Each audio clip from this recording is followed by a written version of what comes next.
They're two of Chevrolet's biggest and most important vehicles, and they've just gotten an update for the 2025 model year. We're here to show you the new 2025 Tahoe and Suburban, both from Chevrolet. Now, what have they changed for 25? Well, come with me. Let's take you through some of the changes.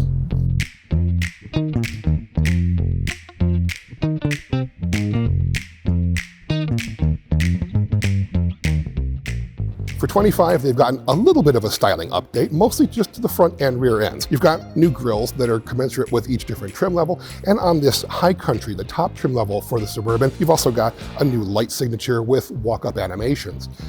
Down the side, you've got 24-inch wheels as an option on the RST and High Country trim levels. Those are the biggest we've ever seen as standard on a Suburban, but they fill out the wheel wells really quite nicely. Mechanically, the name of the game for 2025 is refinement. They have updated and refined a number of systems throughout the vehicle, mostly to do with ride quality and suspension. You've still got magnetic ride control, you've still got an air suspension on top models, but they've been recalibrated for better control, less head bobbing, a little bit better feel and comfort for passengers. Now, on the Z71 model, you still have an off-road model, and this is the one trim level along with the base LT that is not going to get Super Cruise. Super Cruise is now going to be available on all of the other trim levels. That's General Motors' semi-autonomous driving system that lets you go down the highway with taking your hands off of the steering wheel. In terms of powertrains, only one of the three engines is getting an update.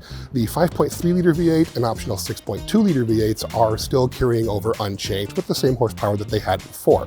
The changes come for the 3-liter turbo diesel 6-cylinder engine. It now makes 305 horsepower and 395 pounds-feet of torque. A 10-speed automatic transmission is also now standard across all trim levels and powertrains, so that's good news too.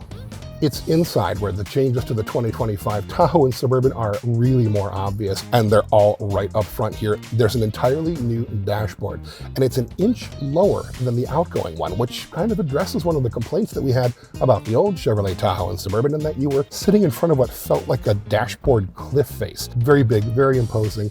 Not anymore. It's lower, it's easier to see out of, it's much less imposing and intimidating than it was before, but the best part about it is that you've got new screens. This is an 11-inch digital display that's replacing the gauge cluster right behind the steering wheel, and this is a new 17.7-inch diagonal touchscreen multimedia display. But the good thing about it is that not all of the controls have gone touch sensitive like we've seen in so many other vehicles. You still have hard buttons for things like the climate control. There's still buttons on the left side as well for things like changing drive modes and four-wheel drive systems. So overall, this is a grand improvement over the previous Tahoe and Suburban, which were already really quite nice. This one is the High Country, the top luxurious trim level for the Tahoe and Suburban, and you get things in here like actual real genuine wood trim on the dash, real perforated leather in the seats, and given how expensive this thing is probably going to be, I would expect to see these real materials in here.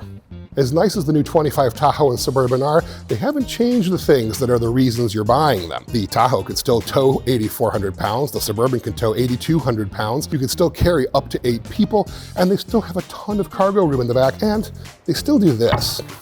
The glass opens independently of the hatch. That's a feature that's disappearing on a lot of competitors, but not on the Tahoe and Suburban. The new 2025 Chevrolet Tahoe and Suburban won't be coming to showrooms anytime soon. The production starts at the end of 2024, so we've got some time before you're going to see these things showing up in your Chevrolet showroom. We also don't have pricing yet either. That's going to be coming closer to the on-sale date, so we're going to have to wait for that as well. But when we do get that pricing, and when we get a chance to get behind the wheel of these two monster trucks, well, you're going to see that and more at Cars.com. Do you like big Chevrolet SUVs? I know I do. Well, if you like to see more vehicles like this, make sure you click that like and subscribe button and mash the notification bell, and you'll be notified anytime Cars.com uploads a video.